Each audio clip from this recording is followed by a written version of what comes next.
Greetings, everyone. Let me start off by saying, in the world of the occult, demons are everywhere. In the life of a spiritualist, the tools are available in nature to protect, to inform, to educate.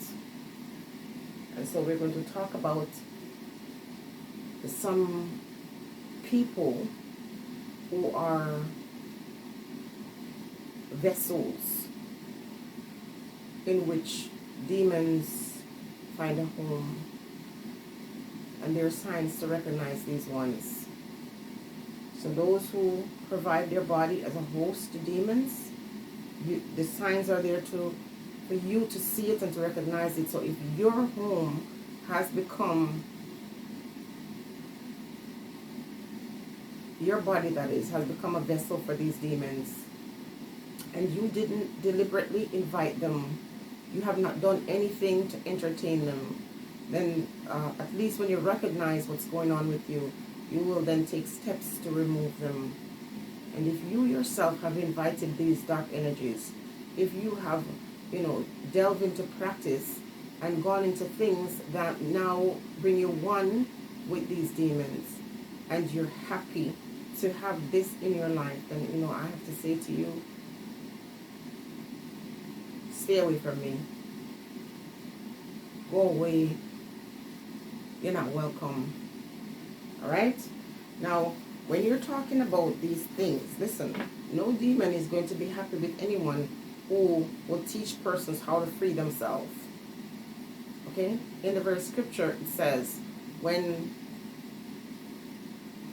a demon is cast out of somebody's temple, that demon is going to go away and come back with 7 more stronger ones than itself. And so this is no easy thing. You're going to be attacked if you teach people how to free themselves. Okay? So we open up the heart chakra so we can recognize the things that are happening in our life, and we're opening up the throat chakra, so when I speak, it's just truth and nothing but the truth. Open my mind to hear the message for today.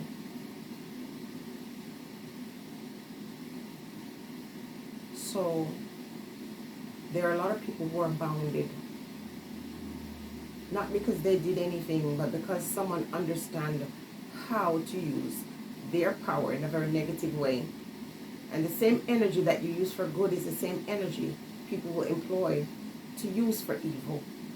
And so I'm going to give you some signs to recognize some of these ones, or to recognize when something is not too right in your life, for you to understand that whatever you desire, you can manifest. And that means if you're an evil person, you can manifest evil things or do things to really impact others in a very negative way. And many of you are walking around with demons. People have evoked these spell upon your life. And you know something is wrong, but you just can't tell what it is. You don't know how to free yourself. One of the things I want to say to you, there are spiritualists who are born that way. It's a gift, or considered a gift to some people. But to the ones who are true spiritualists, sometimes it's like a burden. Sometimes they don't want it. They're afraid of this thing. But if you were born for that purpose, you're called to it. And even when you try to run away and hide from it, as is that also that part in the Bible where Jonah was trying to run away and was swallowed by a great fish. Real spiritualists don't set out for this, don't ask for it, don't pray for it, and you can know them. So we have points of contact where you could touch somebody and you could feel it, depending on where your power lies. You touch someone and you can feel what's going on with them. You listen to somebody and you hear what's going on with them outside of what they tell you, you know, or you can see.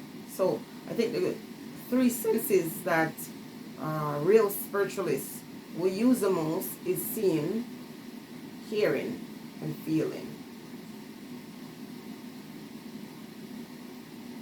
And so these ones don't need you to tell the whole story. In fact, these ones don't want you to tell the whole story.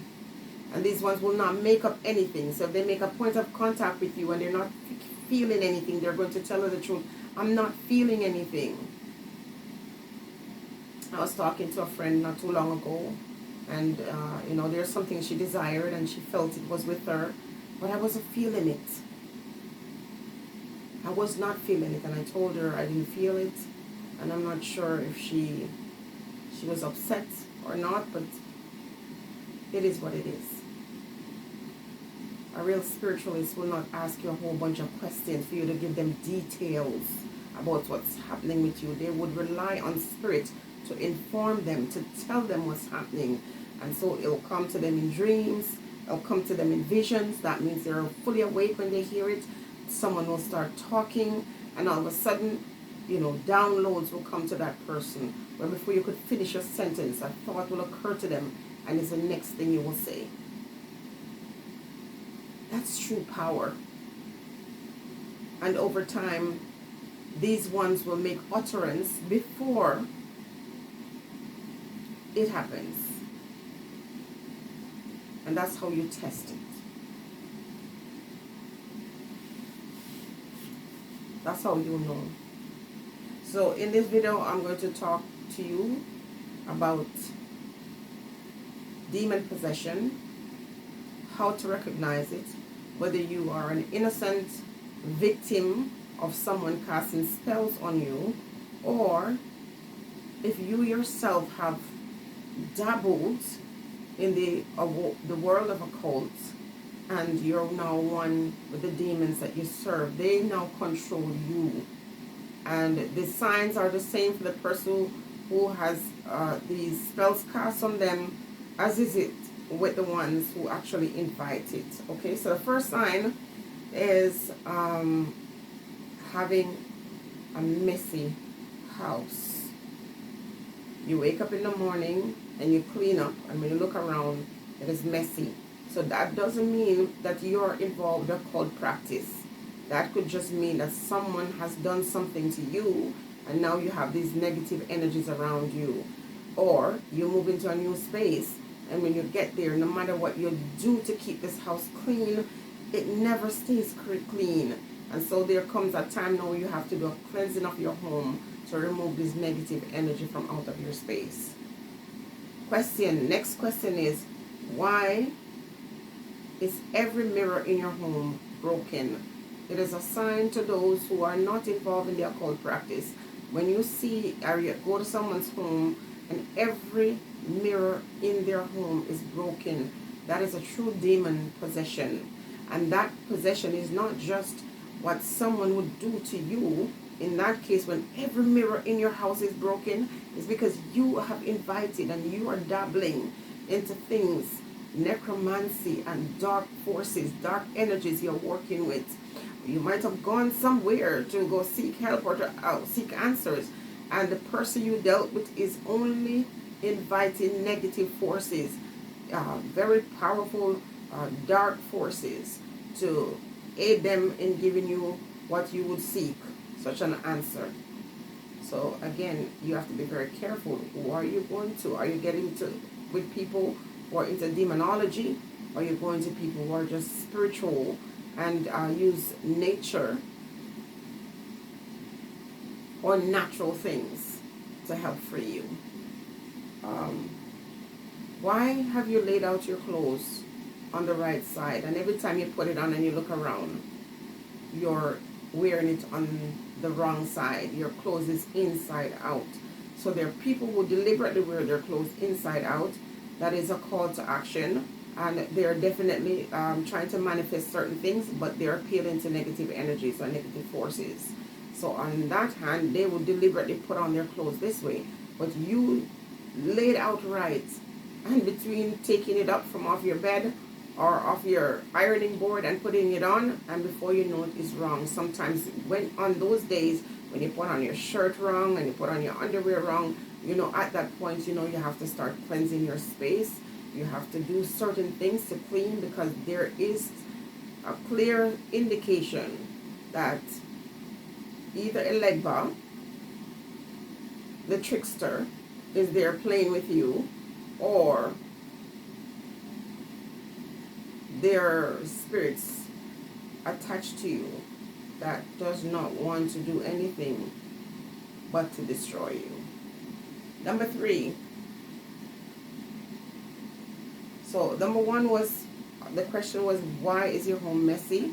How to look out for that as a clear sign that the balance in your house or your home is out of whack.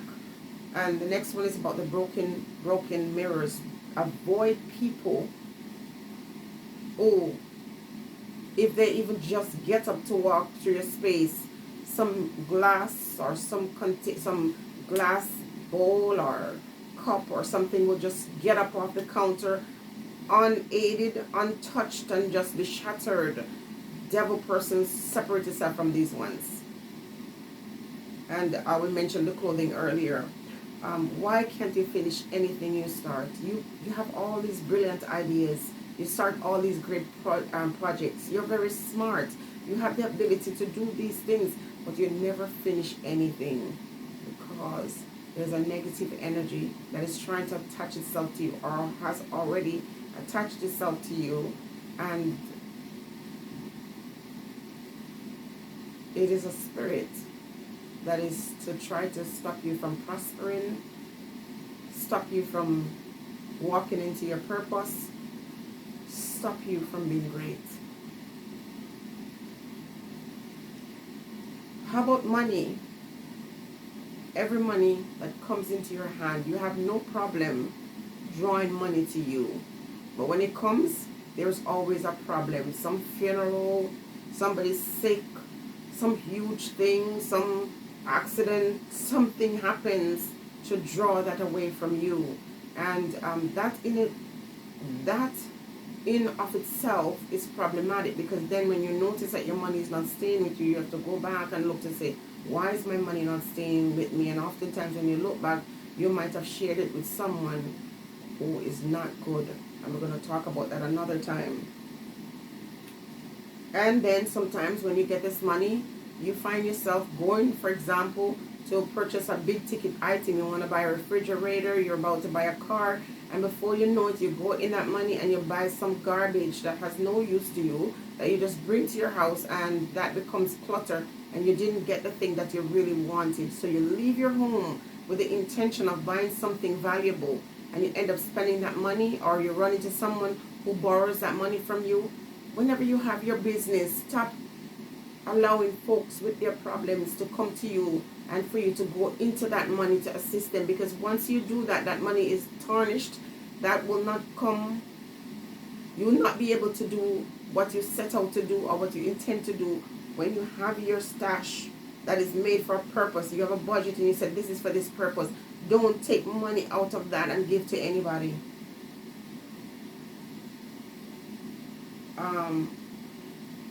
When you sit to eat a meal, and by the time you're finished eating, your clothes is messy, you eat messier than a child, and your food keep dropping from your plate, that is an indication that spirits are definitely there with you, eating with you. And you don't want to do that, because even those of us who have their ancestral veneration, when you set up your altar and you put the foods that your ancestor likes, you can't eat that food.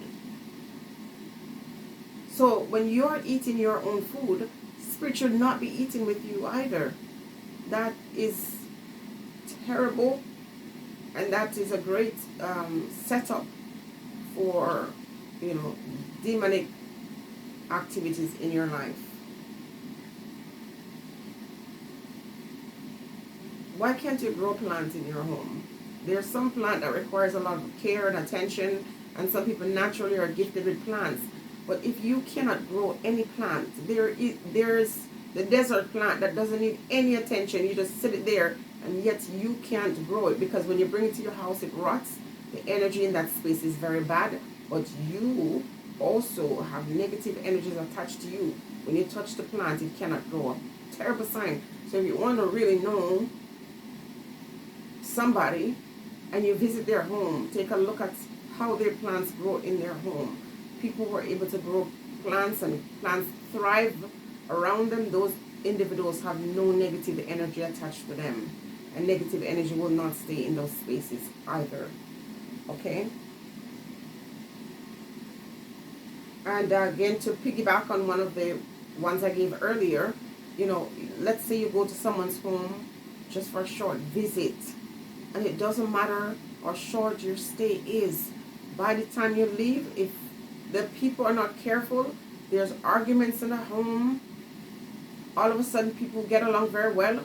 You're getting along very well with your children, and someone come to visit you for a weekend or for even for a day, and before you know it, your kids are getting on your nerves. You're getting, you and your partner can't stand each other. You're bickering and arguing. That's the person that is visiting, that is possessed or evil, that needs to go. You need to get these ones out of your house. We're always trying to save people. We have to try to save ourselves. Let those persons go. Do not invite those persons into your home, because again, more than likely, they're not just possessed because of what others do to them. It's because of things that they are doing to other people.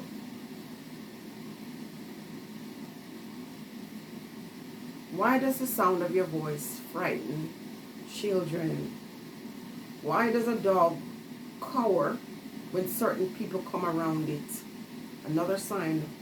Dogs or animals on a whole recognize spirits, and they recognize bad spirits. And when a dog starts to howl, that is always a sign that there's a spirit there that's not a good, clean spirit at all. If a clean spirit is around, a dog will lay down nicely and quietly. But if a negative spirit is in the space, the dog will howl, the dog will act scared. And the same thing is true for children. They will see things that you don't see. And a lot of times when kids are looking in the ceiling, and oftentimes it's a ceiling, because something about spirits that ascend, they're weightless.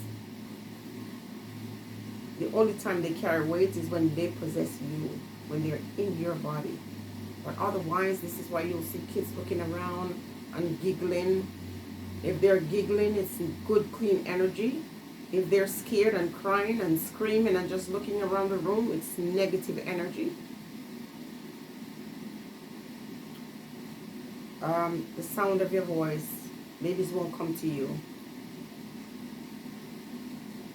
because you possess evil. Or negative energies are attached to you. Here's another one. Why can't you prepare a fish dinner without that fish going bad? If you are not able to touch fish and it's not spoiled, then something is wrong with you. So, you're possessed, or you're participating in negative or dark energy. You have perfectly good fish. When you touch it, the eyes change color and it starts to rot. Avoid these kinds of people. They're scary. They're dangerous. Now, when you have the spirit of discernment and you're able to see these things, you identify these things, you know how to protect yourself from these ones. So they're your family, and any of the things that I've mentioned here, You can see the difference between the ones who are indulged in dark magic and the ones who are just possessed by it. The ones who are practicing dark magic, they're never happy. They're the ones who come to work and they will find ways to terrorize you on your job.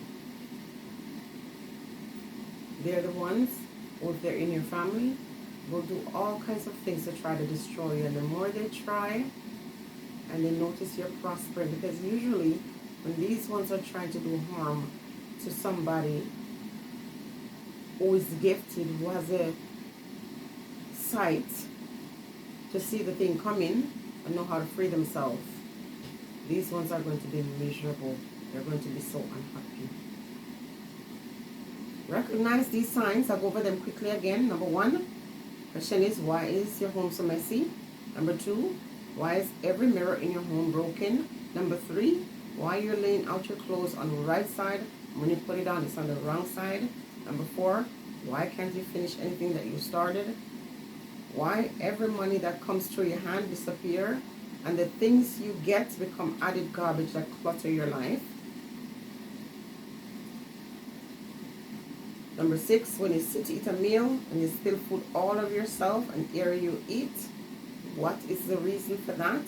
Number seven, why can you never grow a plant in your house? Why aren't you able to grow a plant, even a plant that doesn't need your attention? Number eight, why do you go to a person's home who is very clean and tidy, and no matter how short your stay is, when you leave, there's chaos in their house, arguments, disagreements, just pots with flowers just falling apart and soil thrown away in their home, or cups levitate, or glass bowls just out of nowhere just get up and break. Those are the most dangerous ones, people. If you don't know yourself, and these ones come to your home, whatever is on them is going to be on you, take a hold of you. So sometimes, everything was going well with you until you invite certain people to come to your home and stay even for a very short time, and afterwards everything go downhill. Why does the sound of your voice frighten animals or the young ones? And why can't you prepare a fish, no matter how beautiful it is, how fresh it is? You got it live from the sea, and when you put your hand on it, it rots. These are clear indication of people who are either possessed or people who are dealing with dark forces, using negative energy to destroy others. I'm going to pause this for now, and we'll do another part. Stay blessed.